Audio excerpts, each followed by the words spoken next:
if our success in this program is geared towards how much, how fast.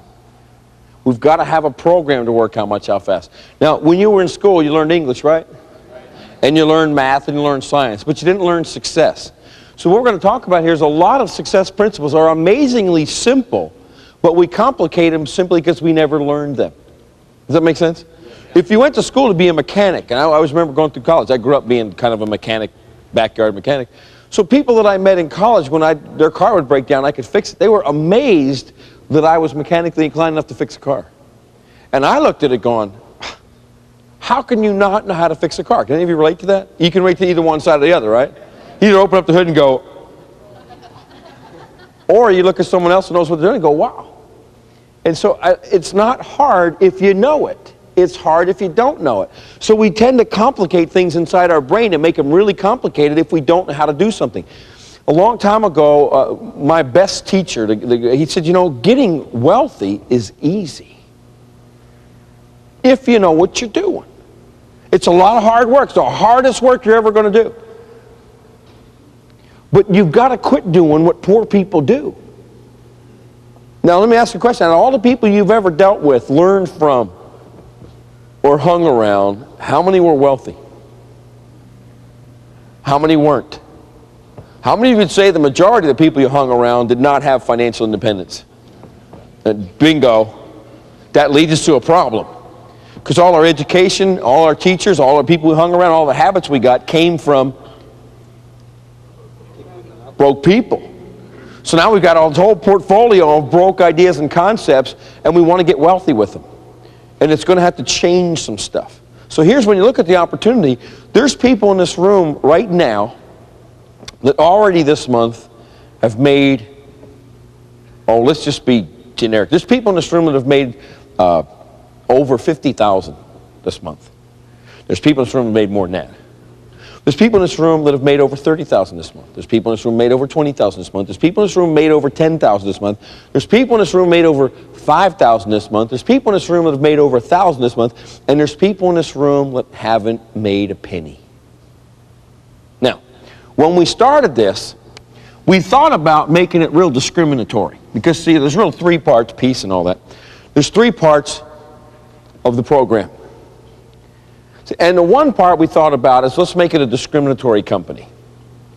Okay. We talked about maybe we could divide the products up and make blue filters for the boys and pink filters for the girls.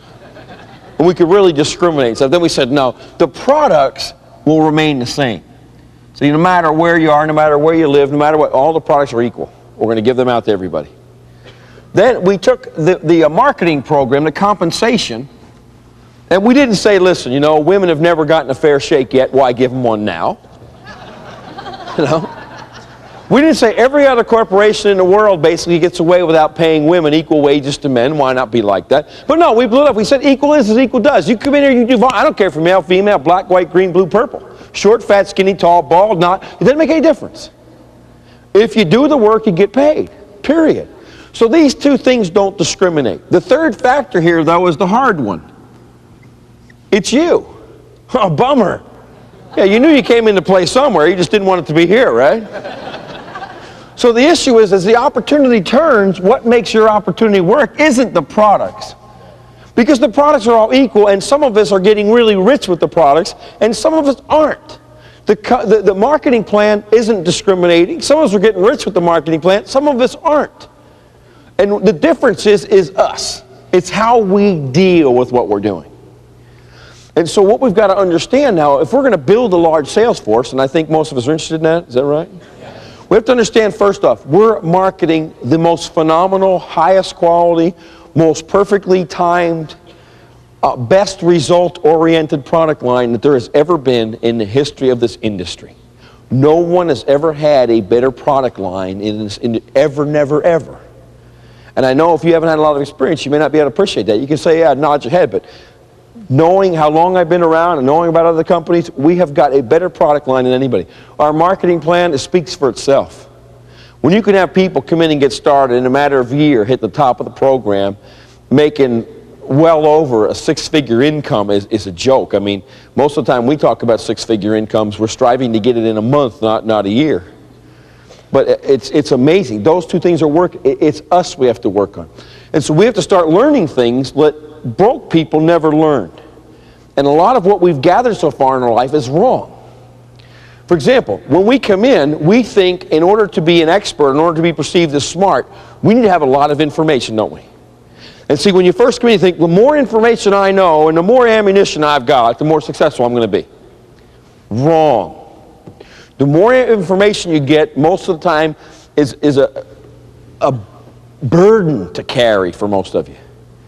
Because you start thinking you're smart and you start offering all this information, and it's wrong because people don't want to know how smart you are. They don't want you to bombard them with facts and figures, because if you bombard me with facts and figures, I'm not smart enough to comprehend your facts and figures. I'm going to start thinking I'm stupid and you're smart. And if you're successful at this business because you're smart and I'm not because I'm stupid, I'll never make it in this business, therefore I'm not going to get involved. Do you understand that? If we try to impress people with how much we know, we make them feel inferior, we make them feel stupid, therefore they feel like they can't succeed. So the way we want to market us is we market us. We're pretty simple people. I'm not a genius. I'm just like you are. We don't need to carry around this burden of professionalism. Professionalism is wrong. We don't need to carry around this burden of all-knowing and smart. Gosh golly gee whiz, what were you doing when you answered the ad in the first place? Let's not forget it. So don't try and impress me with what you're not, and I won't try and impress you with what I'm not. The bottom line is this. When people come in, they want to know several things. First thing they want to know is, what is it? Right, they're coming in, and all of a sudden they're expecting an interview, and you sit them in a room, and there's 20 people in the room or whatever, you bring them over, put a videotape in, they're going, what is it? First question they ask. They're not going to go, well, what is it, John? They're going to sit there and go, I wonder what the heck this is. And then once they see what it is, they're going to go, hey, you know, does it work? That's what they're asking. They're not asking you for specific things. What they want to know psychologically is what is it? Oh, it's a marketing program. I can make some money, good products. Okay, great. Does it work? And then they start saying, yeah, it seems like it does work. And they say, well,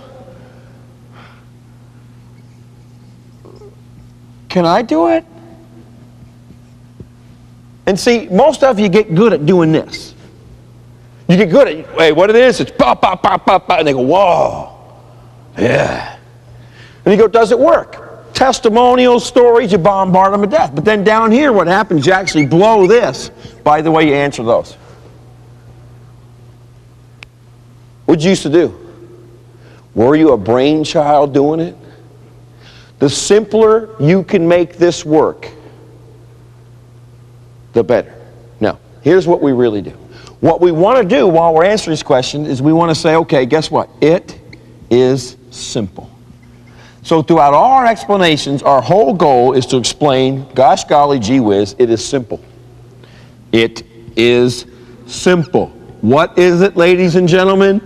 It is simple. So while we're explaining the program, we want to continually remember, we're not going to go, it's simple, and we also have these water filters, and they're simple, and we have, you know, throughout your entire program, which you've got to keep it simple. It is simple, because then people go, gosh, this seems really easy. And if they think it's really easy, what do they come up with? I could do that. And what happens? They get involved. You got to keep it simple. One key ingredient, it doesn't take, if you ever talk to Sherry, you talk to some of the top people, they don't sit around going, yeah, well, you know, last month I made $73,000, you know, we got the car and house. And I really think it's my PhD from Harvard that I got that really keyed me into making it happen in the company. We're a bunch of no-count misfits that couldn't keep a real job. That's what we are. And so if we ever start forgetting that and start getting into this thing about how great we are, and some of you do that in front of the room, you need to quit doing it. It's simple. Anybody can do this.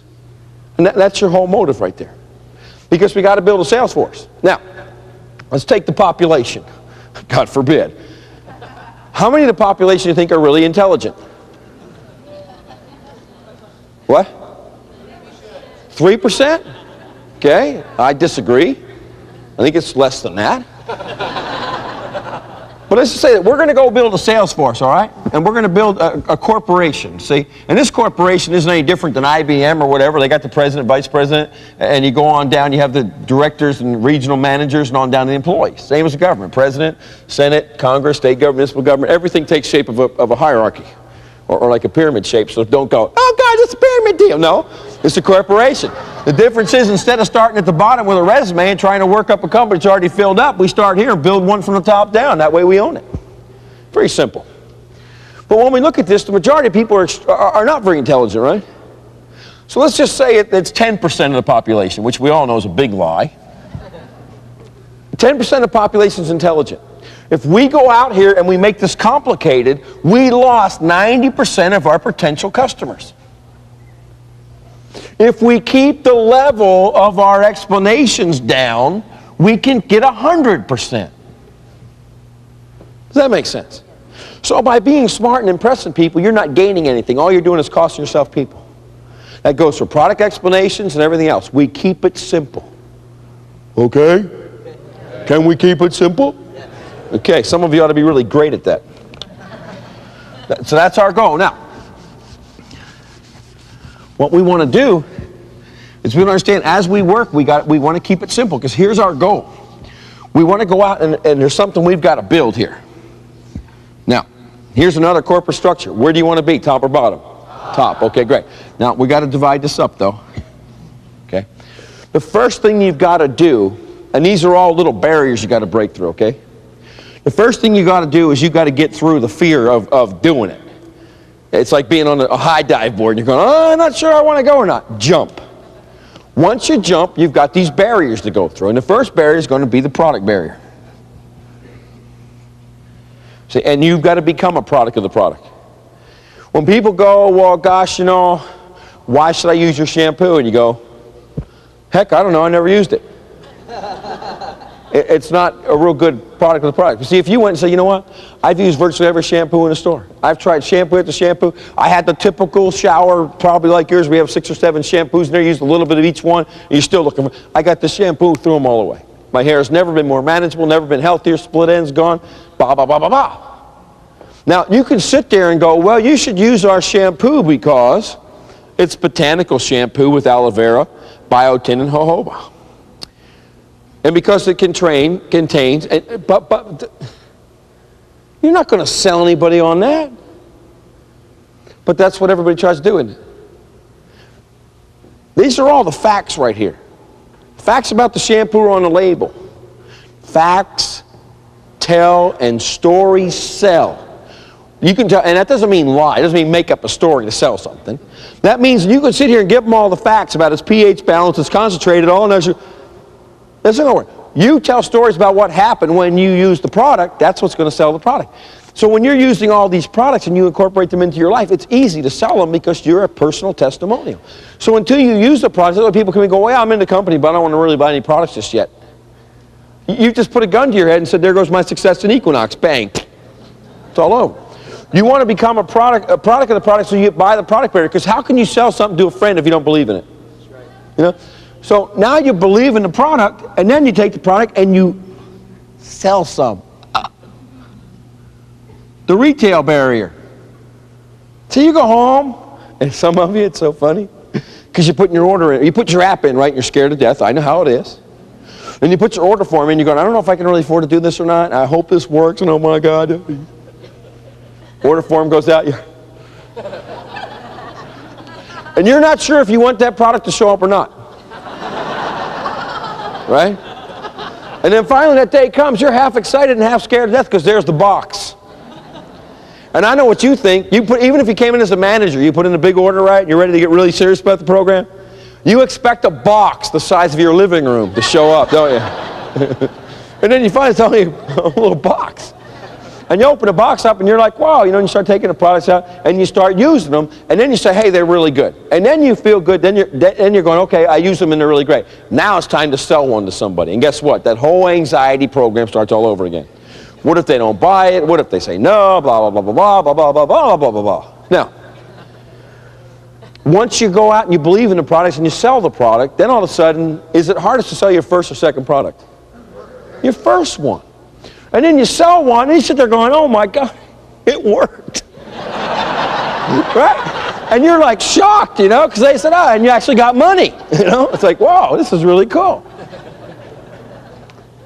Then what's the next barrier? I showed you on the four-step tape I talked about. When you get in the retail barrier, what's next? You take the retail customer and you turn them into a rep, right? That's to recruit one. And it's the same way. You're going to be sitting there now, you go, okay, I got a retail customer, but oh my God, here comes that anxiety wave again. How do I get them into business? And then you'll have a couple customers, and all of a sudden one of them will get started in your business. They'll fill out an application, and you'll get your first representative. And that's the hardest representative you're ever going to get. Why? Because you've never done it before. It seems complicated, but it's not. Now you start recruiting people, right? And you're going to recruit all kinds of people. You're going to recruit good people and bad people. You're going to recruit people that waste more time than anybody you've ever met. You're going to recruit people that are so dumb, you actually start believing you're possibly a relative of Einstein. I mean, seriously. And that helps your confidence because you're going to recruit. See, we all think we're kind of dumb, right? And kind of inadequate. And all of a sudden you're going to get out there and recruit a couple people and you're just going to go, my God, man. You know, on a bell curve, I must have my act together to some degree. Because this person's definitely holding down the bottom of the curve over here. So you recruit them, right? And then your object in recruiting them, and let's say you go out and you get 20 products and you try them all, and eventually you sell them, you still have 20 customers. And eventually you keep working your customers and you get 10 recruits. And out of those 10 recruits, you're going to have some people that will be teachable and some people that won't be teachable. And out of those people, your job now is, and now that you recruited them, now you got another wave of anxiety coming because now you're a teacher. And if you've worked with me very much, you know I bash the educational system quite a bit, and I talk about how we're taught things that are irrelevant to life and everything else, but I never want to really bash teachers because teachers are the most important people because teachers in this business make a fortune. See? Because teachers know how to teach. When I first met Sherry, Sherry was a preschool teacher. She spent days talking to 3- and 4-year-olds. My patience is about that long. I mean, if you guys really work up and you get up to the top and you're making big money and stuff and we work, you begin to be on your toes around me because you know that I am very focused on what I'm doing, and it's a neat thing to have a relationship with that. But in the beginning, when people come in, they go, well, what about... You're making $10,000 a month and you want to know how to get it to $30,000 a month? Talk to me. You're sitting there, you're unemployed, you've never made any money yet, and you're scared to death and you want to have somebody wipe your nose? I am the wrong person to choose, okay? But the reason I loved with Sherry, because Sherry had the patience to sit there and talk to these people and wipe their nose and make them feel, and get them started. And then once they got going, I'd grab a hold of them and take them from there. So that teaching ability and that mothering instinct is incredibly valuable. I don't have it. Sorry. And that was one reason why it was so great working with Sherry. It is so great because she had that patience. Because see, this is where you got to teach. You're teaching people. I figured out how to get by the product barrier. I got by the retail barrier. I got by the recruiting barrier. Now it's my turn to teach my recruit how to get by the product barrier and the retail barrier. Understand? Now here's what we're doing. This is great. Some of you are going to get tongue-tied on this one. We teach to teach to teach. Y'all understand what that means, right? No. Some of you do? Oh, good. Come on up and explain it for me then. Okay. What we're doing right here is, again, we're building a sales force, right? And this is us. And see, the funny thing is, the more people you get in your sales force, the more confidence in the program you have. The more zeros in your paycheck, the more confidence you have. The more zeros in your group, the more confidence you have. So what we're doing actually is we're taking on this, we're getting through the product barrier, we're getting through each other, and then we recruit somebody. And then we start to teach this person not to recruit that person. We're teaching this person how to teach that person to teach that person. See, we're working to get 3 levels deep in our organization. We're grabbing our front level, and we're going to take that front level as a protege, and we're going to start teaching this person, and all along we're going to teach this person how to teach that person, so this person knows how to teach them. Does anybody understand why? Because now it's kind of like that game where the marbles keep going all the way down. Once we get those people taught to teach, then they're all spending all their time teaching each other, and they put all their energy into developing people. And we are a people business. These products are wonderful, but they're irrelevant to the principle of success. We're in the business of grabbing people and teaching them how to teach other people to teach. And once you can duplicate that ability to teach, you can let that leg go, and it'll continue to go for you. And that's the point. Does everybody know that? You knew that before, right? And when you get to teach people and you're good at that, that's the cash sign. That's called high volume. It's called production. It's called results.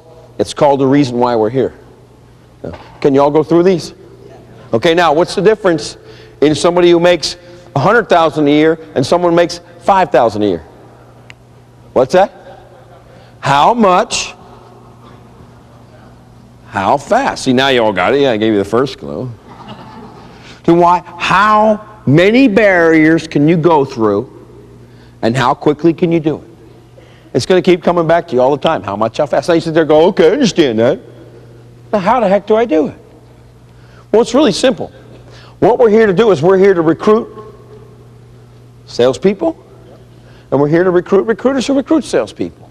And then we're here to teach them how to run a business. So what we want to talk about is, remember I talked about how philosophies are different? The philosophy of broke people is different from the philosophy of rich people. And I just want to talk to you about an opportunity and how people react to it. I truly, honestly believe with every cell of my being, we've got the most phenomenal opportunity in the world for people, any people. Right? Now we go out, and the first thing you do, and you can leave the seminars that I do, and you can leave the opportunity meetings that I do, and you can leave the meetings that we do, and we can leave the TV set after watching the videos and the TV shows and the satellite deals and everything else. And you walk out of there, man, and you're solid steel, aren't you? You're like RoboCop. You're indestructible, huh? And then all of a sudden, I'm not there. And wow, one of your friends hits you with a bazooka, right? And you shatter into crumbs on the floor. If you could take the confidence that I have and the knowledge that I have, you could go out there and be invincible, but you don't have that yet. But we're going to work on that. So the whole thing we're looking at is, okay, how do we get that? How do we build that? And it's not a matter of going, he's got a lot more confidence than me. It has nothing to do with it. It's a perspective. See, it's your perspective of confidence. I am totally confident in what I do because it makes so much sense. And if we just took the time to understand the sense it makes, you'd have the same confidence I have, which is what we're working on. Okay. So now we look at this and go, okay, I'm going to send you out with an eraser. And you're sitting there going, oh my goodness, I have to sell this eraser. If I don't sell this eraser, I can't make my car payment. How am I going to sell this eraser? Who am I going to sell the eraser to? And you're just digging a hole, right? And it's kind of like this. If you went out and you saw this eraser and you said, you know what, I think this eraser is probably worth 49 cents. And you went out on a street corner and said, you know, I have a 49-cent eraser because I have 10 bucks for it. People would kind of not pay too much attention, wouldn't they? But see, what I see here is a gold brick. So if I went out and sold a gold brick for 2 bucks, it'd be a joke, wouldn't it? So here's a perspective. Let's just say that we're going to divide the room in half, and half of this room over here is going to go out, and they're going to go to an intersection in town, and their whole job is to beg for $10. And we're going to go out for 2 hours, and at the end of the time, we're going to see who got the most $10 bills. Okay, so all you guys go now. You got $10 bills. This side of the room, I'm going to take you to another intersection, just as many people, but I'm going to give you a pocket full of $10 bills. See? It's the perspective of the eraser. These folks over here are going, can I please have $10 bills? People are going, oh, get a job, scumbag, quit begging. Right? What's that do to your self-esteem? It erodes it, doesn't it? And all of a sudden you start feeling like it's something you did wrong, something wrong with you. These people, on the other hand, got a wad of $10 bills. Half of them in the room don't even go to the intersection. They take the money and run. You know that. But there's someone that go out and hand out the $10 bill, and the guy who walked past you folks just 3 blocks away, who said, get a job, scumbag, turns around to these same people, gives them the same exact look. They're giving him 10 bucks. He says, here, sir, take this $10 bill. And he goes, get a job, scumbag. Now, how you reacted to that was you took it personal, right? You went, oh, wow. These people over here, can you imagine? Trying to give him 10 bucks, and he says, get a job, scumbag. What's the difference? Same statement, same situation, but there's one difference. The difference is these people don't register it as a personal attack. These people look at the person that turned down the opportunity and go, what an idiot. See? The difference is you've got to detach yourself from Equinox. And you've got to not take people personal.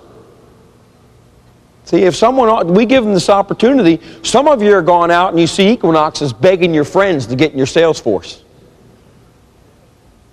Someone came to me last week and they said, you know, would you talk to this person for me? I called them up and I told them that I wanted them in my sales force. Now, that's not going to motivate me. Because if you tell me what you want, is that my goal? No, I know what I want. So let's spend our time trying to figure out what other people want and give them what they want, and we'll be surprised how much they'll do for us. The great thing about this business is I can help you achieve what you want, and I'm going to make a commission on everything you earn. If you came to me and said, I want to be a gazillionaire, and I help you become a gazillionaire, and I make 9% of your gazillionaire, I'm glad you became a gazillionaire. Does that make sense? Yeah. So what we got to do now is we got to look at this. We got to say it's not what we're offering, it's how we perceive what we're offering. These folks are going out saying, I've got the most incredible financial opportunity in the entire world, and I'm offering it to you, and if you don't see it, that's because of your ignorance. These people are going out going, I need someone in my downline, and I don't want to feel beggy, but can you please help me? No. It's how you carry your opportunity. Isn't it? So it's how you perceive your opportunity. If you're going to go begging people to get in this program, you've got it all wrong. It is an honor, it is a privilege to be involved in this opportunity. Where in the world can you go where there's a series of people who are getting tremendously successful that are willing to take their time out and teach some people you know how to be successful like us? Where else are you going to go? So don't walk out with your head hung low, you walk out with your head hung high. And if somebody can't see it, guess what? Too bad. It's their deal. Now, it's kind of like one thing we're doing here is we're sorting people. And a friend of mine told me a great story years ago. He says, Billy, he says, you know, he says, you're not trying to take a nobody and make a somebody. You're looking for people that have something about themselves. And I'm going, okay, I'm trying, you know, and I didn't quite get it. He goes, okay, here's a story for you. He says, you know, let's just say you're a pearl diver. You got hired to shuck oysters. Shuck, it's with an S, shuck oysters. You have a little knife, a little bunch of oysters, and you go out on the edge of the dock and you sit on the edge of the dock and people bring you up buckets of oysters and you're paid on commission. God forbid, the C word, commission. Oh my God. Commission means you make what you're worth. If you don't do nothing, you don't make nothing. If you go out there and you do great, you get paid great.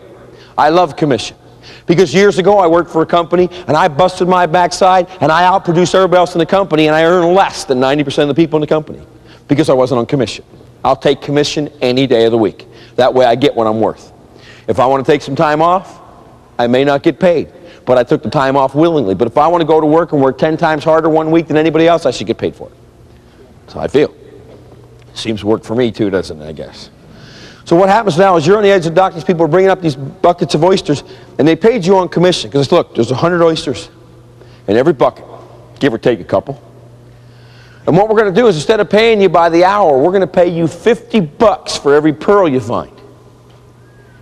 And if you don't find a pearl, you don't get nothing. So can you imagine the average American worker? They'd sit down there on the edge of the dock, you know, pick their fingernails for a while, finish their morning coffee, jelly donut. They'd take out their knife and oh my gosh, they didn't sharpen it, so now they take some time sharpening the knife. Average government employee. Because they get paid for how many hours they're there. It has nothing to do with what they accomplish. Then they finally stick the knife in the first oyster and they open it up and voila! Nothing. So they look at it and they go, oh my gosh, you know, every pearl deserves its day.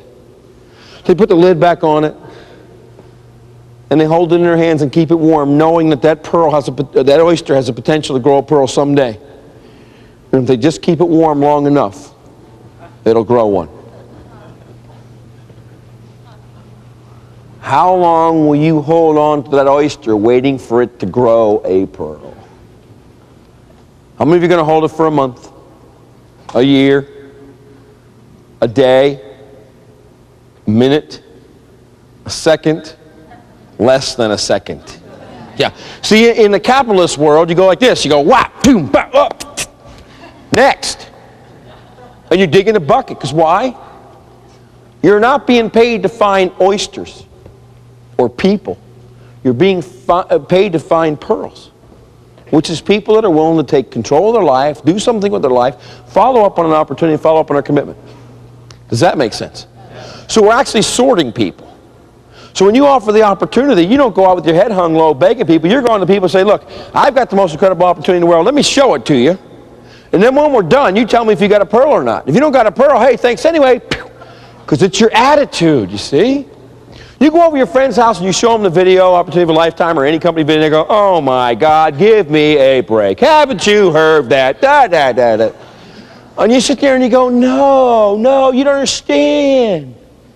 And you talk them into it and talk them into it. The more you talk, what are you showing? Beggar?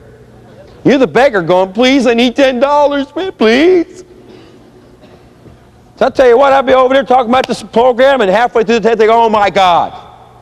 Don't tell me you got involved in one of them pyramid things. I can't believe it. Who's going to pay your bail when you get out of prison? Oh my God.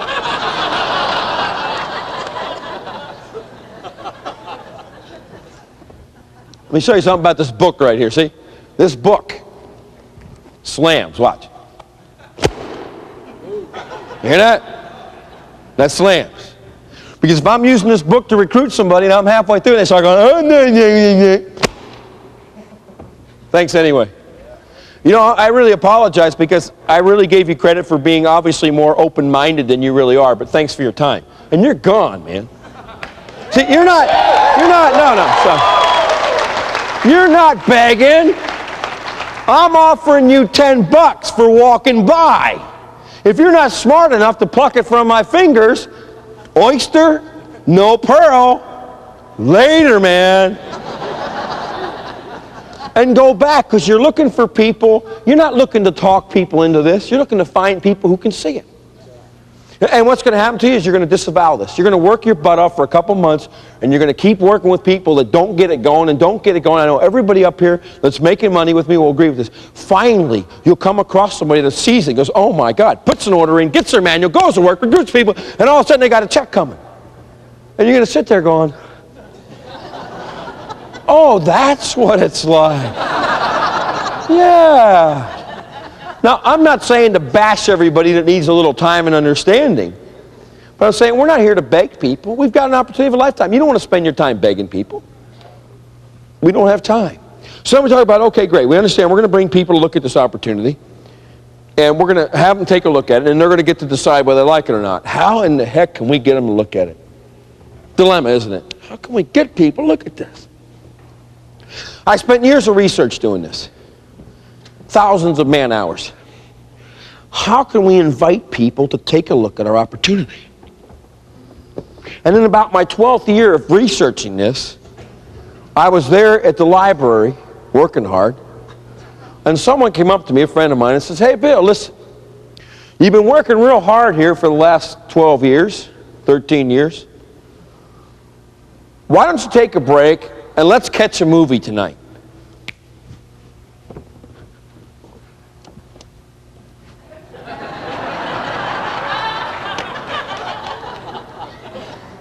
He had just invited me to go to the movies. Oh my God. It was that simple. Hey Bill, you've been working hard. How about we go take...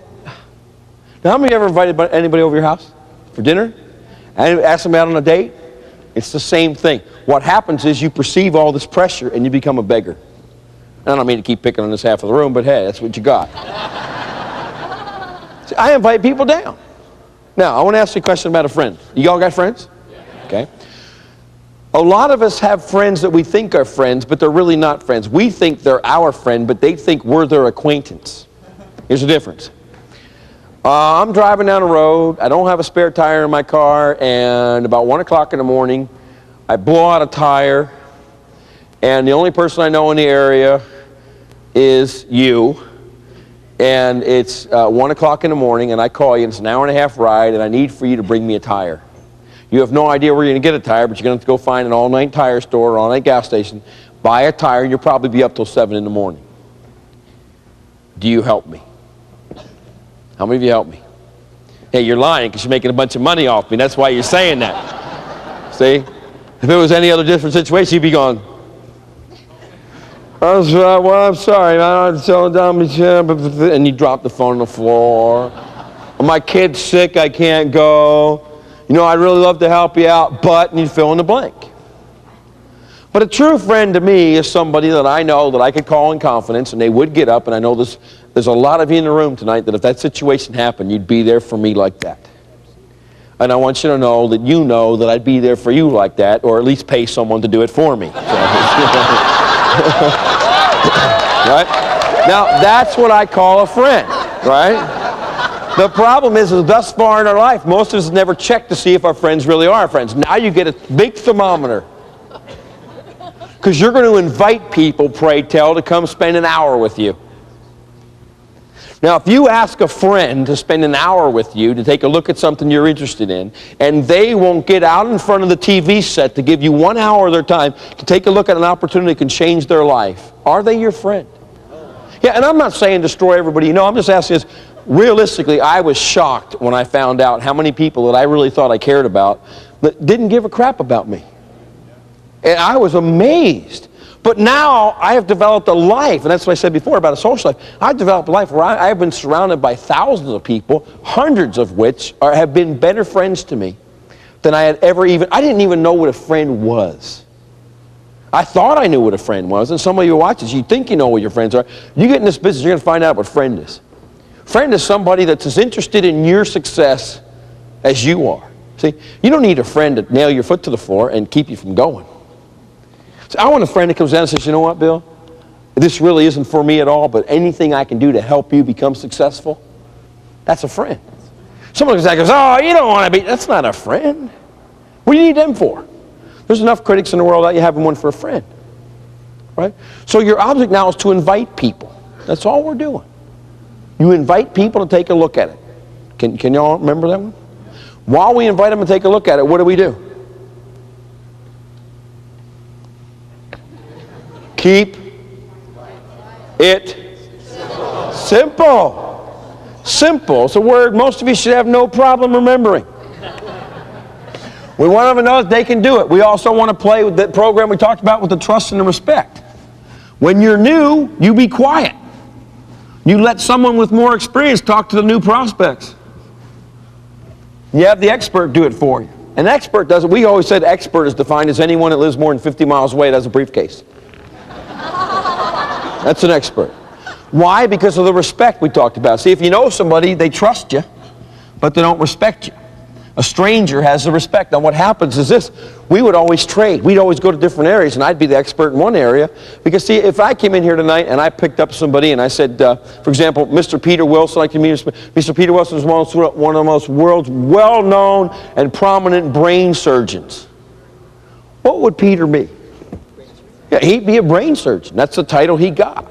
So as we bring people in and I introduce Peter as an expert in the industry, you don't know if he is or not. So you assume through the respect you give him credibility for being an expert.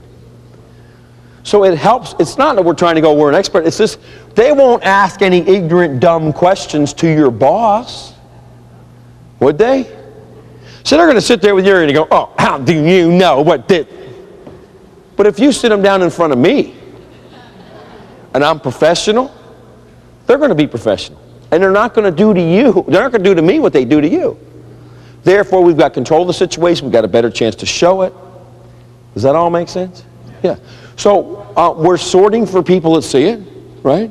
We're working to teach them. Is that right? We're trying to get them through these barriers as fast as we can. Does that all make sense? You sure?